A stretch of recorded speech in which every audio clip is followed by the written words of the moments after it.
Bonjour à tous et bienvenue dans ce nouvel épisode de votre podcast Entrepreneurs d'idées du réseau Apogée. Comme chaque mois, nous partons à la rencontre d'un projet remarquable et inspirant. Nous avons rencontré sur Lyon un projet formidable en faveur des femmes victimes des réseaux de prostitution. L'association Solentiel, fondée par Rodolphe Baron en 2017. Solentiel est un prestataire de nettoyage solidaire et écologique qui aide les personnes à sortir de la prostitution pour leur offrir un métier digne afin qu'elles puissent se reconstruire à travers un travail de qualité rémunéré. Prendre soin des gens et leur vocation, cela passe aussi par prendre soin de la planète en utilisant des produits respectueux de l'environnement et en favorisant la mobilité verte. Pour ce podcast, nous avons recueilli le témoignage de Vanessa Catherine, directrice de l'antenne Lyon au moment de l'enregistrement, et de Gaëtan Bléchet, responsable développement commercial. Alors, est-ce que vous pouvez nous décrire un petit peu l'équipe actuelle de Solentiel Lyon ? Ouais. Alors du coup, y a Gaëtan qui est ici présent avec moi, qui vient de rejoindre l'aventure au mois de septembre pour s'occuper de tout ce qui est développement, tout le développement commercial de Lyon. Si tu veux expliquer un peu ce que tu vas faire. Alors mon objectif c'est d'essayer de trouver le plus de clients possible pour faire travailler les filles. Ouais. Voilà, obtenir plus d'heures, de nouveaux contrats, ce qui permet aux filles de sortir de la rue et potentiellement d'autres copines à elles qui peuvent venir ou d'autres femmes de la rue. D'accord, ok. Pourquoi vous avez intégré Solentiel, juste pour vous ? Quel est le sens que vous y mettez en fait dans le fait de travailler pour ce type d'association ? Et du coup j'ai trouvé que c'était intéressant. Moi j'avais envie de commencer ma reconversion. Et c'est un projet que je trouve intéressant, c'est bien, humainement c'est top. Donc on va dire que c'était plutôt c'était le moment de passer le cap pour moi sur ma reconversion et en même temps faire quelque chose que je trouve juste et correct. Ok, ouais, qui a du sens. Ouais. On a ouvert Solentiel à Lyon il y a 2 ans et demi, en mai 2020, sachant que le siège de Solentiel est basé à Grenoble. Ça a été créé en avril 2017, suite à Magdalena. Donc Magdalena, c'est une association qui fait des maraudes donc dans la rue auprès des personnes victimes des réseaux de prostitution. Oui. Donc Rodolphe Baron, qui gère Magdalena à Grenoble, a eu l'idée d'ouvrir Solentiel parce que les maraudes, alors c'est vraiment pour accompagner les personnes, discuter, mais ça les sort pas de la rue par contre, c'est vraiment de l'accompagnement social. Ouais. Et donc les jeunes femmes qui étaient régulièrement accompagnées ont demandé à Rodolphe s'il pouvait faire quelque chose pour elles, en disant nous on aimerait bien sortir de la prostitution, mais il nous faut un travail, il nous faut de l'argent, sinon on ne peut pas sortir. Et donc Rodolphe a eu l'idée d'ouvrir Solentiel en disant je vais vous ouvrir une entreprise pour travailler. Qu'est-ce que vous voulez faire ? Donc c'est les femmes qui ont demandé elles-mêmes à faire du nettoyage, en disant le nettoyage n'a pas besoin d'une grosse formation, il n'y a pas besoin de bien parler français, c'est un métier accessible. Et donc voilà, l'idée est partie de là, il a ouvert Solentiel comme ça, et donc il a été démarché préfecture et direct en Isère pour avoir un accord spécifique pour faire travailler ces jeunes femmes, parce qu'elles sont demandeuses d'asile. Enfin à la base elles n'ont même rien du tout, pas du tout de papier. Oui. Donc la première démarche c'est d'être reconnue demandeuse d'asile, sauf qu'un demandeur d'asile n'a pas le droit de travailler en France. Oui. Et donc là, ça a été un peu la révolution de ce projet quand il a été créé à Grenoble, c'est que Rodolphe a réussi à avoir cet accord et à faire travailler des demandeuses d'asile. Donc c'était un accord un petit peu oral, il n'y avait jamais rien vraiment eu de signé à l'époque, il s'est fait comme ça, et c'est vrai que quand on a développé après Lyon, il a fallu officialiser ça. Et donc là, ça a été le travail d'officialisation, qui depuis, tout ça s'est validé, mais on n'aurait pas pu essaimer le projet et développer sans que ça se soit vraiment officiel, de faire travailler des demandeurs d'asile à l'oral comme ça, quoi. L'intéressant, c'est que c'était à leur initiative, finalement. C'est à leur initiative, c'est elle qui voulait sortir de la rue, c'est elle qui voulait faire du nettoyage, c'est elle qui était en confiance avec Rodolphe aussi. Donc il y a aussi ça, le fait que ce soit lui qui ait ouvert Solentiel. Avant, déjà de confiance, exactement. De mise en relation. Donc c'est vraiment projet pour ces jeunes femmes, créé par ces jeunes femmes-là. Donc c'est ça qui fait que ça fonctionne bien aussi, quoi. Très bien, ouais. Et donc là, officialisation un petit peu du statut, c'est ça, de ces jeunes femmes ? Oui, alors du coup, elles sont bien demandeuses d'asile. Ça veut dire qu'une fois qu'elles veulent rentrer chez Solentiel, nous, on les envoie vers des travailleurs sociaux. Donc ça peut être Forum Réfugiés, Mouvement d'Unis, Amicale d'Unis. Voilà, l'appart à Grenoble, toutes les personnes qui s'occupent de l'accompagnement des victimes de réseaux de prostitution aussi. Après, eux, du coup, ils gèrent les papiers, donc leur faire faire un récépissé de demande d'asile, leur trouver un logement, donc foyer, CADA, etc. Et une fois que les filles donc, ont ce papier de demande d'asile, de récépissé de demande d'asile, pardon, et un logement, là, elles peuvent intégrer Solentiel. D'accord. En fait, on ne peut pas les intégrer à Solentiel sans ces 2 conditions, parce que ça veut dire qu'elles sont encore dans les réseaux.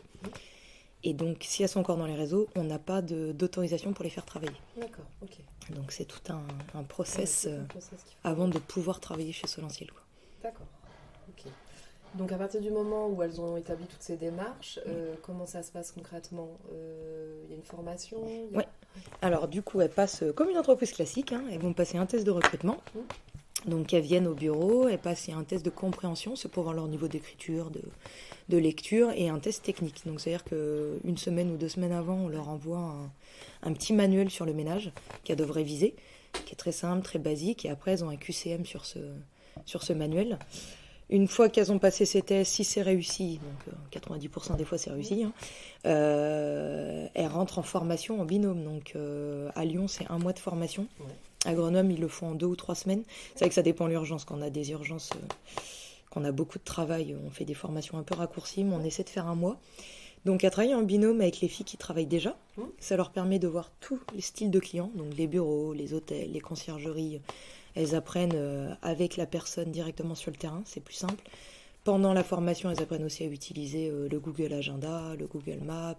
Voilà, les filles se forment entre elles. Nous, on est aussi là pour accompagner sur tout ça, bien sûr. Et après cette formation, et ben, du coup, on signe un contrat en CDI, parce qu'il faut que ce soit pérenne et que ce soit un vrai emploi qui va leur permettre aussi d'obtenir leur papier plus facilement après. Et donc un CDI, on commence sur des contrats de 12 heures en moyenne, et après on monte.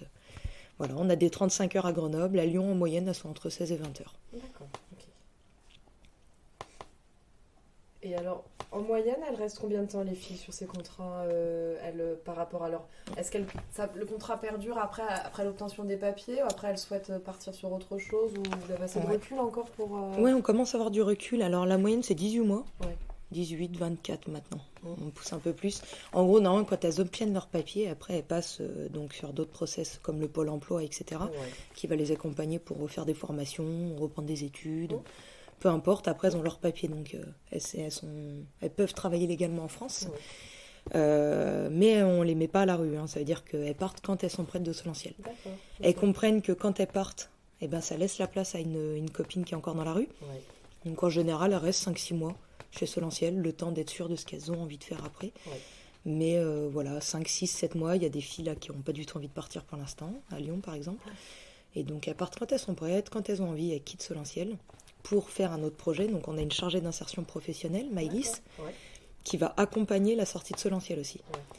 Donc les aider à trouver des organismes qui vont suivre pour la suite, les aider à choisir leur projet professionnel pour la suite, les papiers, etc. Donc il y a aussi un accompagnement post-Solentiel. D'accord.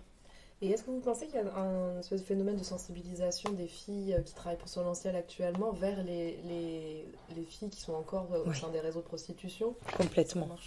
En fait, je vais te dire qu'un appel sur 2, enfin moi quand j'ai beaucoup de clients et que j'ai besoin de recruter des nouvelles personnes, je vais appeler les travailleurs sociaux en disant voilà, est-ce que tu as des personnes qui ont les papiers de récépissé de demande d'asile qui sont intéressées pour travailler, donc ça c'est 50%. Les autres 50%, c'est les filles qui me contactent directement de la rue en disant voilà, je suis la copine de telle personne qui travaille chez Solentiel. On était dans la rue ensemble, elle m'a parlé de Solentiel. Et donc là, là du coup c'est l'inverse, c'est moi qui les envoie vers des travailleurs sociaux pour caser leurs papiers, logements, etc. Mais du coup, on va dire 50-50 à peu près. Ouais, super. Et on fait des maraudes encore avec Magdalena. Il y a Magdalena Lyon maintenant. Magdalena Lyon qui s'est installée l'année dernière, septembre l'année dernière à Lyon. Et donc, eux parlent beaucoup de Solentiel durant les maraudes. Et moi, ça m'arrive d'y aller de temps en temps. J'y vais ponctuellement avec mes petites cartes de visite aussi, me présenter. Comme ça, les filles, elles sont rassurées. Elles me voient, elles ont un visage sur Solentiel. Je leur donne la carte, mon numéro, et elles appellent quand elles sont prêtes à quitter la rue. Elles peuvent m'appeler directement, en fait. Donc ça c'est chouette. Ouais, c'est super, c'est génial. C'est une chaîne vraiment de sensibilisation, de solidarité, donc c'est super complètement. Et puis j'imagine que la confiance, ça doit être quand même très important, de sortir de la rue et sortir de la prostitution pour ensuite intégrer un monde qu'elles connaissent moins. Complètement. C'est pas toujours facile, Non, parce j'imagine. qu'elles ont été vendues à l'âge de 14-15 ans, elles ont été peu à l'école, elles n'ont jamais travaillé. Ouais. Et c'est vrai que là, leur apprendre un travail, donc il y a les règles au travail. C'est ça. Ouais. Voilà, nous, on n'a pas de hiérarchie parce qu'on est en entreprise Ouais. libérée, mais il faut respecter les clients, il faut respecter le travail, il y a des choses à respecter sur les horaires, etc. Ouais. Enfin, il y a plein de choses, Ouais, elles n'ont plein pas du tout d'enseignements. l'habitude. Et voilà, c'est tout un apprentissage aussi. J'imagine. Ouais. Quand elles attaquent le travail, on est encore en apprentissage. D'accord. Et la plupart ce sont des personnes d'origine étrangère pour Ah ouais. les 80, enfin, 100%, 90% des filles avec qui nous on travaille sont nigérianes. D'accord. On a quelques personnes des pays de l'Est, mais très Ouais. peu. On a quelques personnes du Congo, Ouais. de la Guinée équatoriale. Ouais. Mais voilà, 90% de Solentiel est représenté par des personnes nigérianes. D'accord. Parce que c'est les réseaux les plus simples à quitter, en fait. Ouais. Les personnes de l'Est, c'est très compliqué. Ouais. Les MAC sont là, en fait. Ils sont là en France. D'accord. Souvent, c'est le père, l'oncle, la famille. Ouais. Elles n'arrivent pas à quitter parce que c'est dangereux. Ouais. Alors que les Africaines, de manière générale, pas que les Nigérianes, en Afrique, les MAC sont au pays, c'est des D'accord. madames qui les gèrent ici. Ok. Ouais. Et donc, les madames, c'est des anciennes prostituées. Ouais.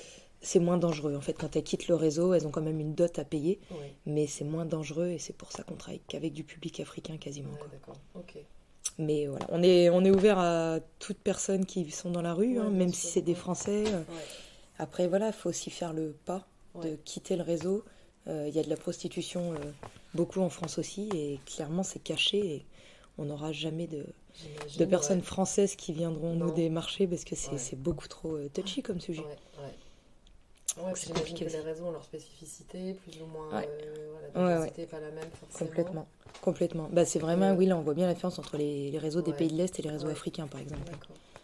Et ça vous arrive d'aller voir ces dames, enfin ces madames, comme vous les nommez, ou pour en parler de votre projet, ou est-ce que Ouais. c'est un truc qui est complètement... En fait, souvent, quand on fait les maraudes, il y a les madames. Ouais, On sait jamais trop qui c'est. Alors, à D'accord, force d'y ouais. aller, on comprend, on voit celle qui prend un Oui, peu oui. le lead, ouais, ouais. que les autres craignent un peu, on comprend que c'est elle les madames. Donc, Ouais. forcément, on va essayer de parler un peu plus à ces Ouais. dames-là.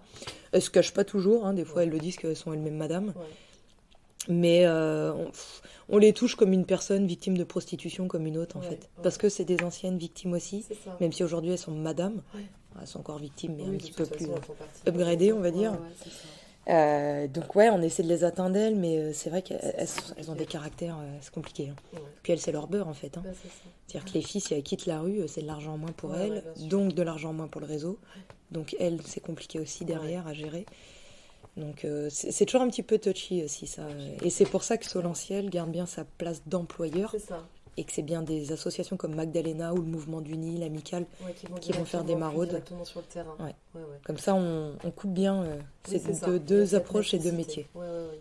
Et d'avoir finalement des liens, enfin ou des partenaires, plus de terrain, Ouais, complètement. que chacun soit à sa place effectivement sur. Ouais, c'est important même pour les D'accord. filles, qu'elles ne nous voient pas après Oui, comme d'accord. les maraudeurs, mais bien les employeurs. Ok. Ouais, ouais. C'est Différencier un peu les Ouais. mondes, quoi. complètement, ouais. Ok, super. Est-ce que vous nous avez expliqué votre statut? Vous êtes associatif? Oui, statut loi 1901, association loi 1901, mais association fiscalisée, Ouais. parce que du coup on vend de la prestation de nettoyage, donc on génère un chiffre d'affaires comme une entreprise classique, mais sous statut associatif. Ok. Et destiné donc à quel type ces services de nettoyage? Ils peuvent être proposés à quel type? À tout type d'entreprise? Tout type de professionnels. Alors, Ok. voilà, tous les professionnels qui veulent travailler avec nous, alors du bureau, de la conciergerie Airbnb, des hôtels, des écoles. Ouais. Là en ce moment on fait des chantiers base vie. Voilà les chantiers Je sais de pas rénovation ce que c'est. des D'accord. châteaux, du château La Croix-Laval Ok, par exemple. Ils ont un chantier, du coup il y a une petite base vie pour les artisans et nous on nettoie les bases vie. Donc voilà, vraiment tout type de professionnels, D'accord, très bien. cabinet médical, tout. Partout où on peut avoir des heures de travail pour sortir les filles de la rue, clairement on prend. Donc, D'accord. Particulier? non, Non. pas les particuliers, c'est en projet. On aimerait bien ouvrir un second Solentiel qui s'appellerait peut-être pas Solentiel du coup, mais pour les particuliers. Et là du coup ce serait que les filles qui ont déjà obtenu leur papier. Oui. Parce que le problème des particuliers, c'est que la plupart des gens veulent obtenir les 50% de réduction sur les impôts. Ouais. Sauf que les filles sont demandeuses d'asile, donc ça c'est quelque chose qui ne marche pas. Ok, ça colle pas. D'accord. Mais ce serait possible pour toutes les jeunes femmes qui bossent chez nous et qui ont obtenu leur papier, Oui. qui ont donc un statut qui fait qu'elles peuvent travailler légalement en France. Et donc là, ce serait possible. Là, ce serait possible. Donc c'est en cours de réflexion. Ok, très bien. Est-ce que vous pouvez me parler du management que vous exercez au sein de Solentiel, qui est assez atypique? Oui, du coup c'est le management Opal, qui a été créé par Frédéric Laloux. Donc du coup c'est un management horizontal. Donc c'est de l'entreprise libérée, pas de chef, pas de manager, tout le monde est au même niveau. C'est-à-dire que notre fondateur est au même niveau que les dames qui font le ménage. Tout le monde a le droit de prendre des décisions, tout le monde est impliqué dans les prises de décision, que ce soit stratégique, commercial, etc. Et donc du coup on travaille toujours tous en équipe, chaque décision est prise à plusieurs. Et si une personne veut prendre une décision seule, elle peut. Par contre, il faut assumer les conséquences si ça ne marche pas, par exemple. Mais voilà, le management Opal, c'est très poussé. C'est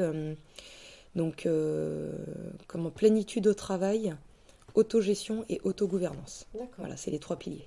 Et alors, ce type de management, il fonctionne bien, c'est ce que vous me disiez. Oui.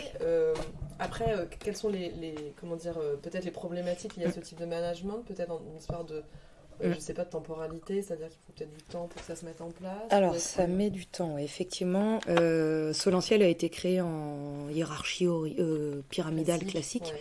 Ouais. Nous, quand on a été recrutés avec ma collègue Pauline à Grenoble, on a été aussi recrutés pour mettre en place l'Opal Management. Donc, du coup, ça prend du temps. C'est-à-dire que Pauline, à Grenoble, elle avait une équipe managée en pyramidale qu'elle a dû passer en Opal Management. Ouais. Alors que moi, j'ai ouvert l'antenne de Lyon en Opal Management. Donc, beaucoup plus facile, clairement. Oui. Les filles, il faut savoir qu'elles viennent d'un milieu de la prostitution qui est très pyramidal, avec le MAC, la madame, etc. C'est très hiérarchisé. Ouais. Donc, elles ont l'habitude de la hiérarchie.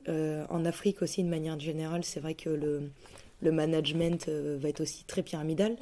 Et là, on leur apprend un nouveau style de management. Elles n'ont pas l'habitude. Et au début, c'était compliqué. Pour elle, c'est non, moi je suis pas le chef, j'ai pas décidé, c'est à toi de me dire comment faire. Et donc voilà, il y a un long travail. Ça nous a pris plus d'1 an et demi, je crois. D'accord. Avant que les filles comprennent bien le principe de l'horizontalité et à quel point c'est bénéfique pour elles. C'est ça. Dire qu'on n'est plus leur chef, on est leurs collègues, leurs accompagnants, que pour leur dignité c'est hyper important parce qu'elles deviennent petites chefs d'entreprise aussi. Et que Solentiel, c'est leur boîte, que si elles font des choses pas bien, des bêtises, et Solentiel peut fermer. Demain, il n'y a plus de travail, ni pour elles, ni pour les copines encore dans la rue. Donc voilà, c'est tout un travail comme ça. Une fois qu'elles ont compris, c'est génial en fait. C'est génial parce qu'elles prennent vraiment leur rôle à cœur. Elles gèrent elles-mêmes leurs conflits, elles gèrent leur remplacement, elles gèrent leur budget, elles gèrent leur gestion de stock, elles gèrent leurs clients. Enfin, là, c'est génial, mais c'est vraiment long à mettre en place. C'est ça, c'est un apprentissage. Il faut déconstruire leur façon de voir le management pour reconstruire l'Opal Management. Ouais. Et pour les filles et pour vous-même aussi. Et pour nous aussi. Parce que nous aussi, alors moi je viens d'entreprise libérée, donc j'avais un petit peu plus l'habitude que mes collègues. Et c'est vrai qu'on a tendance, quand on veut que ça aille vite, ou que ça nous agace, on va avoir tendance à reprendre le lead, à dire allez, tu fais ci, tu fais ça. Et il faut nous aussi dire non, on n'a pas le droit de faire ça, on pose la question et on prend les décisions ensemble. Donc c'est du boulot aussi pour nous. Ouais, mais c'est bien. C'est bien, complètement. Et donc ce que vous disiez, c'est hyper valorisant pour les filles, pour le coup, parce que elles reprennent confiance. Ça leur donne une confiance en elles. Et que quand il se passe quelque chose, qu'il y a quelque chose qui ne va pas, en tout cas chez Solentiel, elles ne peuvent pas dire c'est de ta faute, le manager. Non, en fait, si ça se passe mal, c'est qu'il y a un problème dans l'équipe ou qu'il y a un problème avec ton client, mais on en parle, on trouve des solutions. Et du coup, on trouve toujours des solutions. Et pour ça, ma collègue Pauline a eu une formation en coaching, justement, de coaching de l'intelligence collective. Et elle nous accompagne, chaque antenne, donc Lyon, Grenoble, les nouvelles antennes qu'on ouvre aussi à Toulouse, Montpellier, etc. D'accord. Elle accompagne chaque équipe sur les procédés Opal, sur comment ça fonctionne, comment prendre des décisions un peu plus compliquées. Donc c'est important d'avoir la coach Opal pour nous accompagner là-dessus aussi. Oui, les références. D'accord. Est-ce que vous pouvez nous évoquer les partenaires, les différents partenaires avec lesquels vous travaillez sur Lyon? Alors on en a beaucoup. Ouais. Donc on a tous les partenaires sociaux, Forum, Amical, Mouvement d'Uni, etc. On a des partenaires comme Apogée, par exemple, pour tout ce qui est fournisseurs. On a nos partenaires comme Ronalpia, la Derly, on va avoir des partenaires comme WeFound ou Co-Recycling par exemple. Donc ça, c'est plus nos partenaires écologiques sur l'ameublement, les ordinateurs. On est avec la Gonette aussi depuis peu. Et le Cairns à Grenoble, par exemple, pour les monnaies locales. Là, voilà, on a vraiment tellement de partenaires différents que du coup, je pourrais pas tous les citer. La maison du vélo aussi, qui a formé les filles à tout ce qui est vélo cargo. Alors, parce que ce projet solidaire, un projet solidaire, mais aussi et écologique. Écologique. Donc, complètement. Vous pouvez nous en parler un peu tout l'aspect écologique. Alors, du coup, on n'utilise que des produits écologiques pour faire le ménage, forcément. Donc, ça va être des produits éco-cert, écolabel, et on pousse de plus en plus sur les produits type vinaigre blanc, qui sont vraiment, vraiment naturels, là. Pareil, c'était compliqué au début, parce que culturellement, pour les filles, si ça sent pas très fort et qu'il n'y a pas du rouge ou du vert, ça fonctionne pas. Donc là, il a fallu qu'elles apprennent aussi à travailler avec des produits plus naturels. Donc voilà, ça fait partie du projet produits écologiques. On se déplace aussi en transport vert. Donc les filles se déplacent qu'en transport en commun, vélo, trottinette, vélo cargo. Nous, les responsables d'antenne, au besoin, on utilise des voitures autopartagées, donc les Cities. Voilà, Cities qui est aussi à Grenoble, à Paris, etc. Donc c'est chouette, on peut travailler avec eux sur toute la France. Et donc les vélos cargo, c'est quand même compliqué à conduire. Donc à Lyon, on a fait une formation avec la Maison du Vélo qui a formé les filles à apprendre à conduire des vélos électriques et des cargos électriques. Et donc elles ont eu leur petit diplôme. On leur a appris aussi, eux leur ont appris le code de la route en vélo pour leur sécurité. Donc c'était super sympa aussi. Et leur apprendre c'est quoi l'intérêt du vélo et pourquoi on n'utilise pas la voiture chez Solentiel, pourquoi on fait ce choix d'écologie pour accompagner le projet social. Donc voilà, il y a vraiment beaucoup de démarches écologiques. Aussi la Gonette qui fait aussi partie de les monnaies locales. On a certains clients qui nous appellent parce qu'on est prestataire de nettoyage qui utilisent la Gonette. D'accord, très bien. Donc ça nous permet aussi de toucher d'autres clients. Bien sûr. Et donc voilà, tout cet aspect écologique qui est très très très important pour Solentiel. Très bien, génial. Globalement, s'il y avait 3 éléments vraiment intéressants à faire partager sur ce projet, ce seraient lesquels en fait? Si vous pouvez citer 3 des choses vraiment intéressantes et pertinentes. Alors la base du projet, donc l'accord spécifique qui fait qu'on puisse faire travailler des demandeurs d'asile, qui est pour l'instant unique en France. La deuxième chose importante, c'est notre mode de management, Opal, qui est quand même assez avant-gardiste avec un public comme le nôtre. Et le troisième point, ça va être justement associer l'écologie au projet social. Très bien, Voilà, c'est les 3 points qui définissent bien, exactement. C'est un projet global, pas que social. Et en fait, on ne peut pas faire du social si on ne fait pas de l'écologique derrière. Pour nous, ça ne nous paraît pas logique, quoi. Ok, super. Et pour terminer, quels sont vos besoins actuellement ? Alors, on a toujours besoin de trouver des nouveaux clients, justement.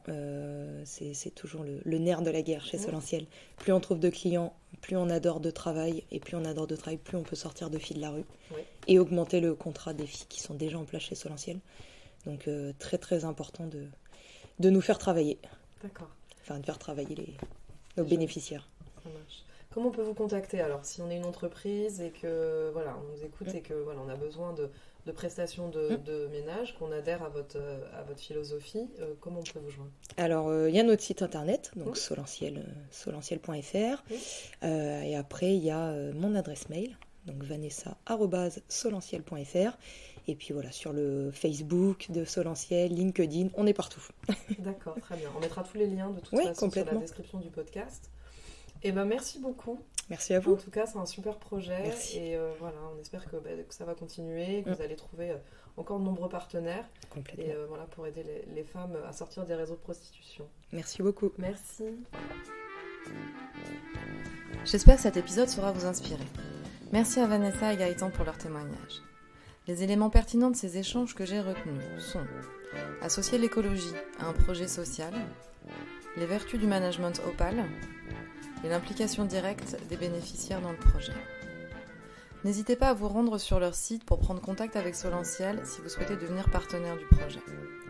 Vous retrouvez tous les épisodes sur vos plateformes habituelles. N'hésitez pas à vous abonner. Vous pouvez nous contacter par mail à contact@apogée-6ess.org. À très bientôt.